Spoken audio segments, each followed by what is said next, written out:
दादुर मोरी पपिया बोले, दादुर मोरी पपिया बोले, पपिया बोले, पपिया बोले। कूके कूके कूके काली कोयलिया, मेरी माँ की दुआरिया। अमृत की बरसे बदरिया, मेरी माँ की दुआरिया।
नवरात्रों का 7वें दिवस में महामाई कालरात्रि का स्मरण किया जाता है। इनका नाम कालरात्रि है।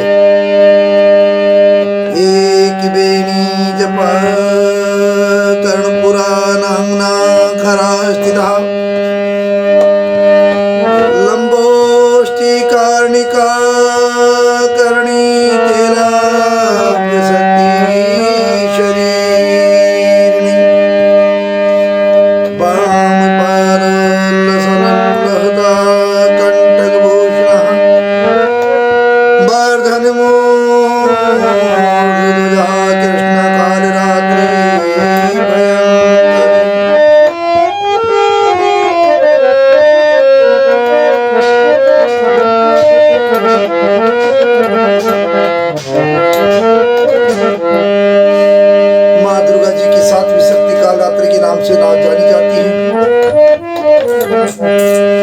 कालरात्रि का स्वरूप देखने में अत्यंत भयानक है, लेकिन ये सदैव सुख फल देने वाली है।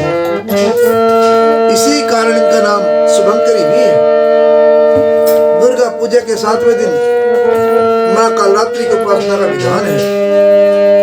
इस दिन साधक का मन सहस्रार चक्र में स्थित रहता है। उसके लिए ब्रह्मांड की समस्त सिद्धियों का द्वार खुलने लगता है। इस चक्र में स्थित साधक का मन पूर्णतः महाकाली कालरात्रि स्वरूप में बरती जाता है। और मां कालरात्रि दुष्टों का विनाश और गिरे बाधा को दूर करने वाली है, जिससे साधक भयमुक्त हो जाता है। 11वां अध्याय पाठ परम बोलो सच्चे दरबार की जय, साची जोता वाली माता तेरी सदा जय। देवताओं की स्तुति,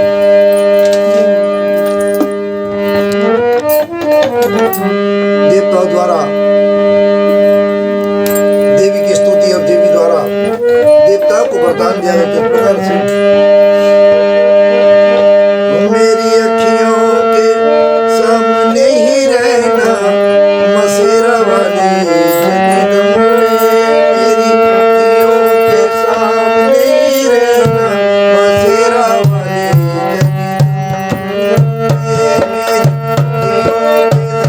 मेरी अखियों के सामने ही रहना मसेरा वाली जगदम्बे।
तो आप हो हे देवी। आपने सारे जगत को मोहित कर रखा है। पृथ्वी पर आपकी प्रसन्नता से मुक्ति का लाभ होता है देवी जी। सभी विद्याएं आपका भेद है। जगत भर की सभी स्त्रियां आपकी ही मूर्तियां हैं। हे जगदम्बे, आपने अकेले ही सारे जगत को व्याप्त किया हुआ है। आपकी स्तुति क्या हो सकती है? आप तो स्तुति से परे हो एवं परावाणी हो, जबकि आप सबकी आधार, स्वर्ग एवं मुक्ति देने वाली हो। इसी से आपकी स्तुति होगी। आपकी स्तुति के लिए अन्य कौन सी उत्तम उक्तियां हो सकती है? और सारे जनों के हृदय में बुद्धि रूप होकर आप स्थिता हो देवी। स्वर्ग एवं मोक्ष देने वाली नारायणी, आपको नमस्कार हो। काष्टादिक रूप से सबकी रक्षा कीजिए हे देवी। आप चरचर की स्वामिनी हो। आप एकमात्र जगत की आधार हो। पृथ्वी स्वरूप में विराज रही हो देवी जी। आपका पराक्रम अलंघनीय है।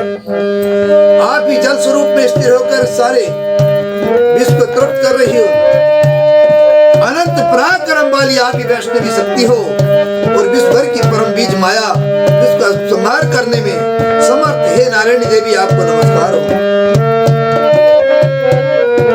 हे देवी, आप सभी मंगलों को देने वाली मंगला, सभी अर्थों को सिद्ध करने वाली शिवा हो।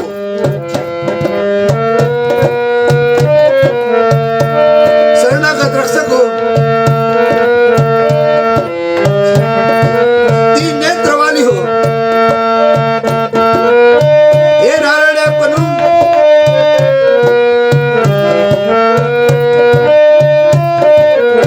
आपको नमस्कार हो। आप इस स्थिति एवं संहार करने में सनातनी शक्ति स्वरूप हो। आप गुणमयी एवं गुणों का आधार हो। हे नारायणी देवी, आपको नमस्कार हो। और शरण में आए हुए दीन दुखियों की रक्षा करने में संलग्न, सबके संकट निवारण करने वाली आपको बारंबार नमस्कार हो।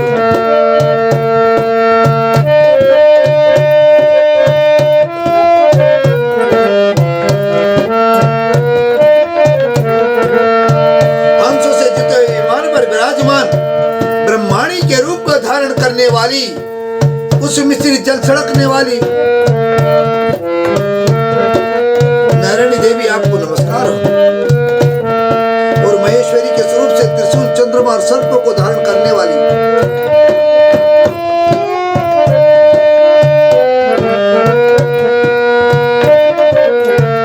महावृक्ष पर बैठने वाली नारायणी, आपको नमस्कार हो। मोर तथा मृगु साव्रत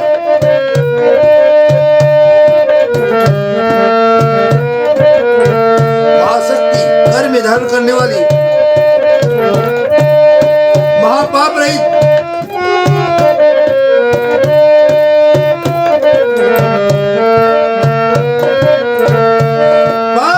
महापाप रहित कुमारी रूप हे नारायणी, आपको नमस्कार हो। शंख चक्र गदा सांग इन उत्तम अस्त्रों को धारण करने वाली वैष्णवी शक्ति प्रसन्न हो हे नारायणी, आपको नमस्कार हो। भयंकर चक्र धारण किए दाढ़ा पर पृथ्वी को उठाए हुए और 12 रूप धारणी शिवे नारायणी, आपको नमस्कार हो।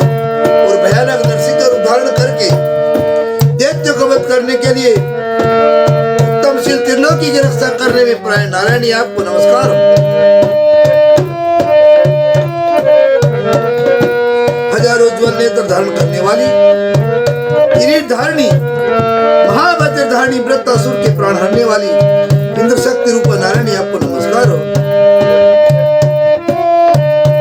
और शिवदूती के स्वरूप से दैत्य की बड़ी सेना का नाश करने वाली, महाराज करने वाली और भयंकर रूप वाली नारायणी, आपको नमस्कार हो। भयानक दाढ़ों से भयानक मुख वाली और मुंड मालाओं से शोभायमान मुंडों का मंथन करने वाली चामुंडा नारायणी, आपको नमस्कार हो। लक्ष्मी, लज्जा, महाविद्या, श्रद्धा, पुष्टि, स्वधा, ध्रुवा विद्या, हे नारायणी आपको नमस्कार हो।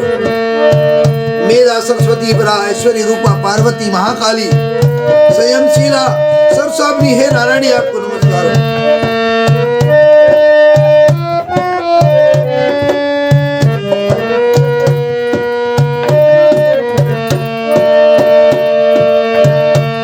आपका मुक्ति नेत्र से भूषित और सुंदर है। हमारी सभी भय से रक्षा करो। हे कात्यायनी आपको नमस्कार।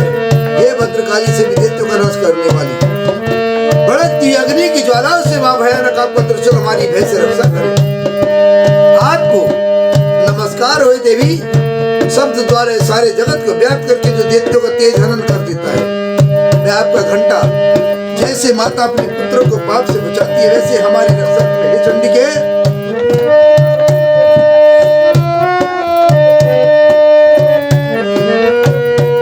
आपके सुंदर हाथों की तलवार जो असुरों के खून और चर्बी से लथपथ हो रही है वे हमारा मंगल करे।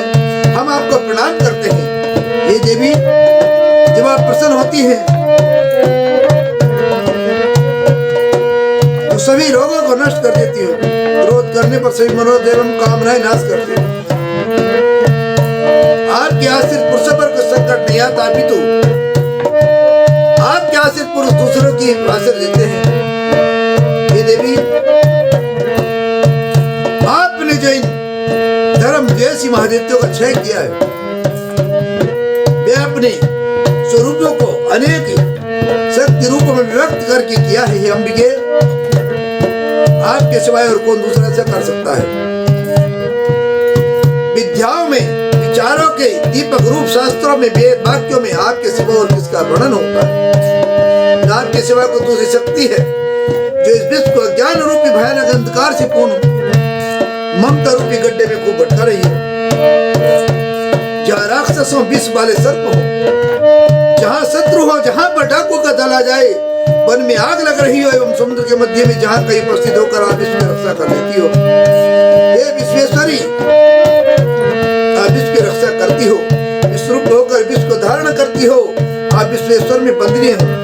जो पुरुष आपको प्रणाम करते हैं वे विश्व के आश्रय हो जाते हैं। देवी, जिस प्रकार इस समय दैत्यों के वध से तुरंत हमारी रक्षा करनी, इसी प्रकार नित्य हमें शत्रु को भय से चाहिए। प्रसन्न हुई और जल्दी ही सारे जगत के पाप नष्ट करिए।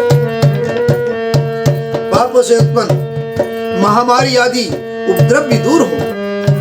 हे देवी, विश्व भर में दुख दूर करने वाली, प्रणाम करने वाले हम पर प्रसन्न हुई है और तीनों लोगों के निवास से स्तुति की गई मातेश्वरी,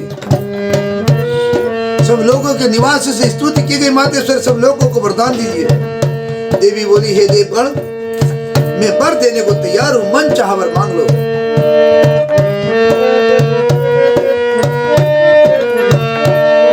संसार का कारक वर मैं अवश्य देती हूँ। देवता बोले, हे सर्वेश्वरी, आप त्रिलोकी की समस्त बाधाएं शांत करें और इसी प्रकार हमारे शत्रु का विनाश करती रहे। देवी बोली, हे देवगण,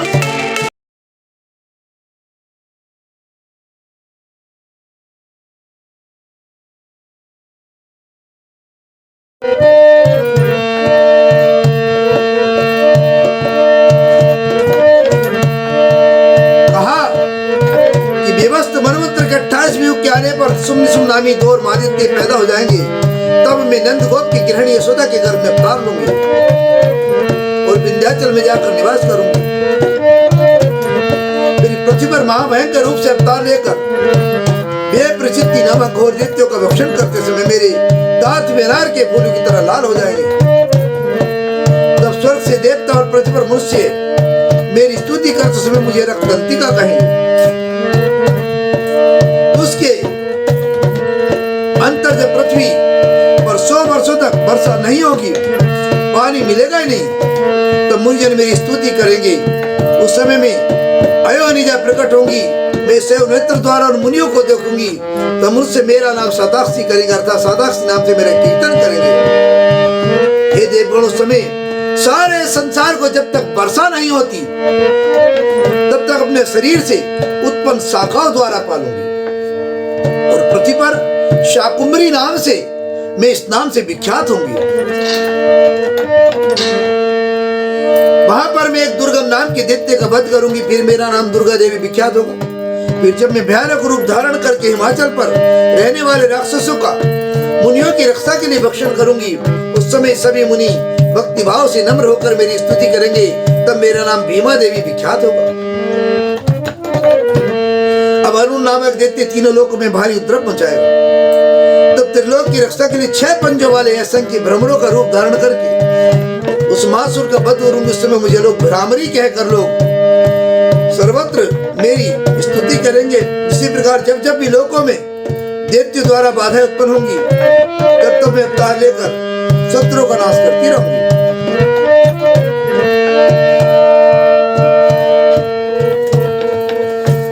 ओ मैया तेरी कृपा बड़ी अपार, मैया तेरी कृपा बड़ी अपार, भक्ति करे तेरी जय जयकार, मैया तेरी कृपा बड़ी अपार, मैया तेरी कृपा बड़ी अपार।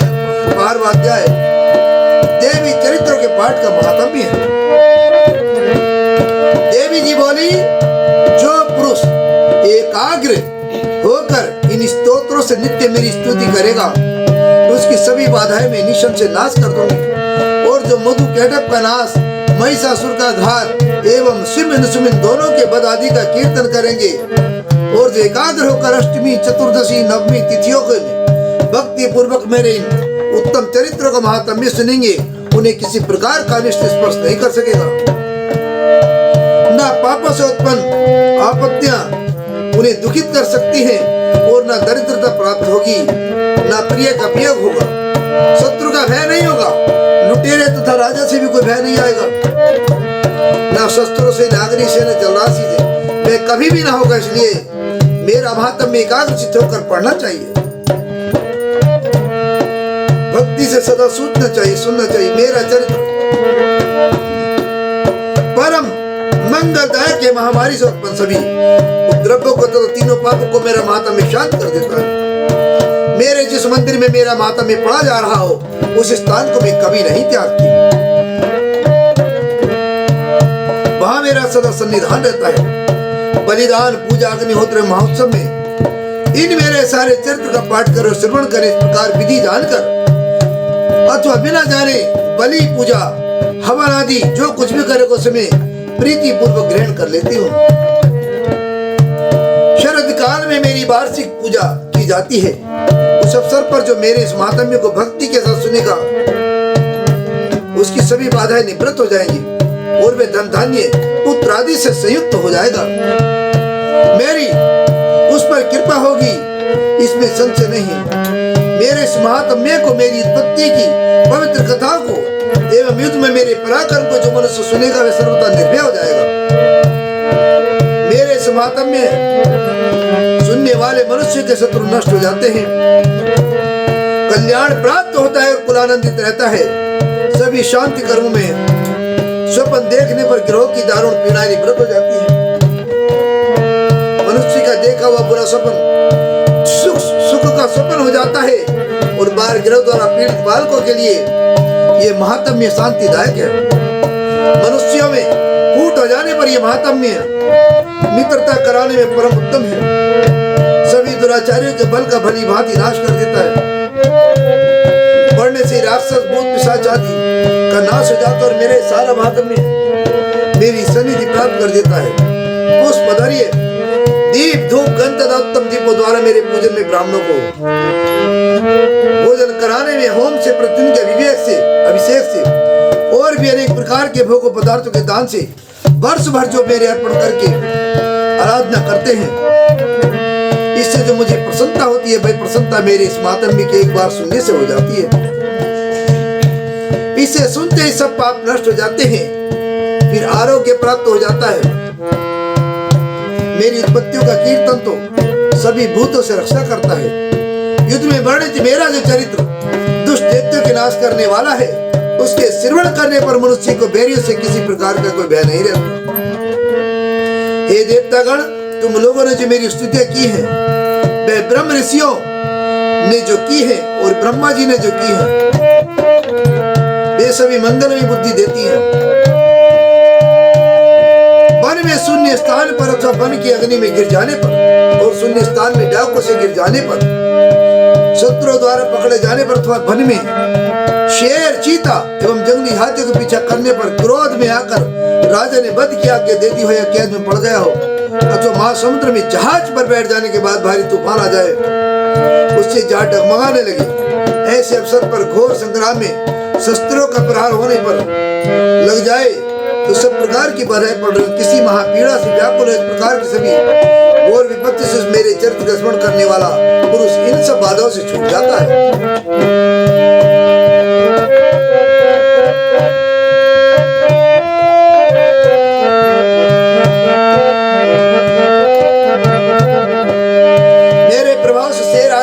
पशु, डाकू तथा शत्रु मेरे चरित्र के स्मरण करने वाले पुरुष सभी दूर भाग जाते हैं। ऋषि बोले, इतना कहकर भयंकर पराक्रम वाली भगवती चंडिका सभी देवताओं के देखते देखते वहां पर अंतर ध्यान हो। वे सभी देवता निर्भय होकर पहले के समान अपने अपने अधिकार प्राप्त करके अपने अपने यज्ञ के भाग को भोगता हुए बाकी देवताओं का हाल सुनिए। जबकि देव शत्रु सब युद्ध में मारा गया, जो इस जगत में ध्वंस पर तुला हुआ था, जो भयंकर महापराक्रमी था, उसके मारे जाने पर और भी महापराक्रमी निशुम के भी मर जाने पर बाकी बचे कुछ देती है पाताल में भाग गए राजन। इसी प्रकार भगवती जगदम्बिका नित्य स्वरूप देवी पुनः पुनः प्रकट होकर जगत की रक्षा किया करती है। ये देवी विश्व का मोहन करती है, वही जगत को पैदा करती है। उसी के आगे प्रार्थना करने पर संतुष्ट हो जाती है, फिर ज्ञान एवं बुद्धि प्रदान करती है राजन। उसी ने इस सारे संसार को व्याप्त कर रखा है। महाप्रलय काल में महामारी के स्वरूप में भी ये देवी ब्रह्मांड भर में व्याप्त हो जाती है। वही देवी समय समय पर महामारी हो जाती है। जन्म होते हुए वह श्रेष्ठी रूप हो जाती है। वही सनातनी देवी समय समय पर प्राणियों की स्थिति क्या करती है। मनुष्य को उन्नति समय में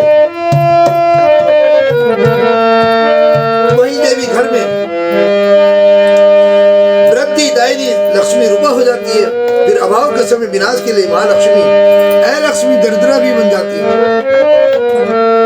पुष्प, धूप, गंध आदि सामग्री से पूजी हुई फिर स्तुति करने पर यही देवी धन, पुत्र, धर्म में मति, सुगति आदि प्रदान करती है। पुरुष चेत दरबार की जय।